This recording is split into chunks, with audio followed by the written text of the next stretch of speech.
শান্তি সমাবেশে নানা বিশৃঙ্খলা, সমাবেশ শেষেও আওয়ামী লীগ নেতাকর্মীদের মধ্যে হাতাহাতি। গতকাল বাইতুল মোকাররমের দক্ষিণ গেটে আয়োজিত আওয়ামী লীগের শান্তি সমাবেশের শুরু থেকে শেষ পর্যন্ত নানা বিশৃঙ্খলার মধ্য দিয়ে সম্পন্ন হয়েছে। সমাবেশের শুরুতে দুই গ্রুপের মধ্যে চেয়ার ছোড়াছুড়ির ঘটনা বেশ আলোচনায় এসেছে। এদিকে সমাবেশ চলাকালে ব্যানার উঠানো নামানো নিয়ে ব্যাপক হইচই হয়েছে। শীর্ষ নেতারা অনেক হুমকি ধামকি দিয়েও এই হইচই বিশৃঙ্খলা থামাতে পারেননি। এমনকি শান্তি সমাবেশ শেষেও দুই গ্রুপ নেতাকর্মীদের মধ্যে হাতাহাতি হয়েছে। প্রত্যক্ষদর্শীরা জানিয়েছে, শান্তি সমাবেশ শেষ হওয়ার একটু আগে একটি গ্রুপ যখন ব্যানার নিয়ে সমাবেশ স্থল থেকে বের হয়ে যাচ্ছিল, তখন অপর একটি গ্রুপের ব্যানারের সঙ্গে তাদের ধাক্কা লাগে।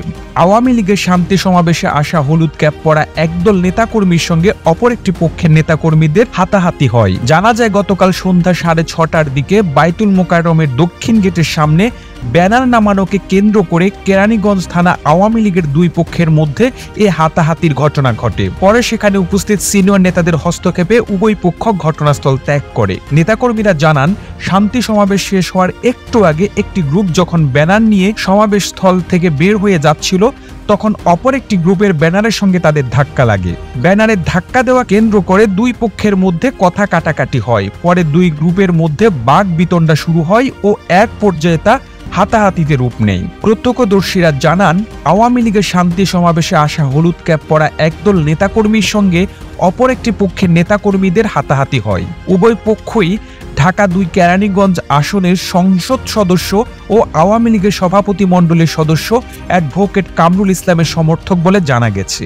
এর আগে দুপুরে একই সমাবেশ শুরুর আগে মঞ্চের কাছে বসা নিয়ে বস্ত্র ও পাট মন্ত্রী গোলাম দস্তগীর গাজী ও ঢাকা দক্ষিণ মহানগর আওয়ামী লীগের সভাপতি আবু আহমেদ মান্নাফির সমর্থকদের মধ্যে উত্তেজনার এক পর্যায়ে চেয়ার ছোড়াছুড়ি হয়। বিএনপির নয়াপল্টনের সমাবেশের পাল্টাপাল্টি হিসেবে রাজধানীতে শান্তি সমাবেশ করেছে আওয়ামী লীগ। জাতীয় মসজিদ বাইতুল মোকাররম মসজিদের দক্ষিণ প্লাজায় এই সমাবেশের আয়োজন করা হয়েছে।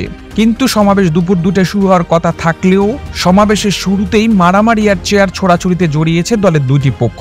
সভামঞ্চের সামনে অবস্থান নেওয়ার চেষ্টাকে কেন্দ্র করে দুই পক্ষের মধ্যে সংঘর্ষ হয়। গতকাল দুপুর 1:45টার দিকে বস্ত্র ও পাট মন্ত্রী গোলাম দস্তগীর গাজীর সমর্থকদের সঙ্গে ঢাকা মহানগর আওয়ামী লীগের সভাপতি আবু আহমেদ মান্নাফির সমর্থকদের মারামারি শুরু হয়। এক পর্যায়ে দুই পক্ষের সমর্থকদের একে অপরের উপর চেয়ার ছুটতে দেখা যায়। এ সময় মঞ্চ থেকে সবাইকে বসে পড়ার অনুরোধ জানাতে থাকেন মহানগর দক্ষিণ আওয়ামী লীগের নেতারা। মাইক হাতে নিয়ে এক নেতা বলেন, মহানগরের নেতাকর্মীরা যারা সামনে আছেন সবাই চেয়ারে বসে পড়ুন, আপনারা বিশৃঙ্খলা করবেন না। এর উপর থেকে দেখছি যারা বিশৃঙ্খলা সৃষ্টি করছে তাদের বিরুদ্ধে কিন্তু ব্যবস্থা নেওয়া হবে। মঞ্চ থেকে মহানগর দক্ষিণ আওয়ামী লীগের সভাপতি আবু আহমেদ মান্নাফি নিজ সমর্থকদের বলেন, এই তোমরা বসে পড়ো, কোনো বিশৃঙ্খলা করা যাবে না।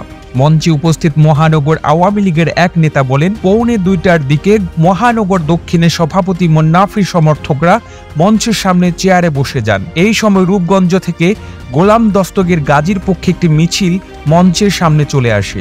তখন সেখানে বসাকে কেন্দ্র করে চেয়ার ছোড়াছুড়ি শুরু হয়। এদিকে সমাবেশ চলাকালে আওয়ামী লীগের শান্তি সমাবেশ ছেয়ে গেছে ব্যানার নিয়ে নেতাকর্মীরা সামনে যেতে যেতে সমাবেশ মঞ্চ পর্যন্ত চলে যান। বিভিন্ন এলাকার নেতাদের আনা ব্যানারে ঢাকা পড়ে যায় মঞ্চ থেকে নেতারা বারবার বললেও এইসব ব্যানার সরাননি নেতাকর্মীরা। এক পর্যায়ে ব্যানার নামানো নিয়ে হুমকি দিয়ে নেতারা বলছেন, খবর আছে বহিষ্কার করব। এমনকি বলতে বলতে হতাশ হয়ে কেউ বলছেন কেউ কথা শুনে না। এই প্রতিবেদন তৈরিতে তথ্য উপাত্তে সাহায্য নেওয়া হয়েছে শীর্ষ নিউজের ভিডিও প্রতিবেদন থেকে। আর এতক্ষণ আপনার সঙ্গে ছিলেন বিশ্ব বাংলার। এভাবেই সঙ্গে থাকুন, আমরা তো ফিরছি নতুন নতুন প্রতিবেদন নিয়ে।